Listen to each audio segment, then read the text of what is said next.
Salam! Today we're going to be making a yogurt-based snack dish, Dahi Boondi.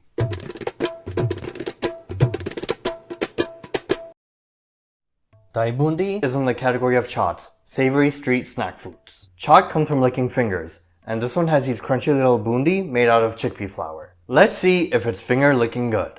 You're going to need 3 cups of yogurt, 1 cup of water, 4 to 6 Thai chilies sliced, half a white onion diced, a handful of cilantro chopped, 1 cup of boondi, 1 teaspoon red chili powder, 2 teaspoons chaat masala, 1 tablespoon cumin powder, 1 tablespoon imli chutney, salt, 1 potato, and enough water to cover the potato for boiling, about 4 cups. In a saucepan or pot, add the potato and water to cover it on high. Boil for 25 to 30 minutes, then take out. Once cooled, peel, then dice. In a bowl, mix together the yogurt, water, Thai chilies, onion, potato, boondi, and salt. Then top with red chili powder, cumin powder, chaat masala, cilantro, and imli chutney. Bismillah! The boondi here make all the difference. They just add the right crunchy texture that would otherwise be missing. Also, these yogurt-based chats are especially refreshing in the summer. Do you want to chat this?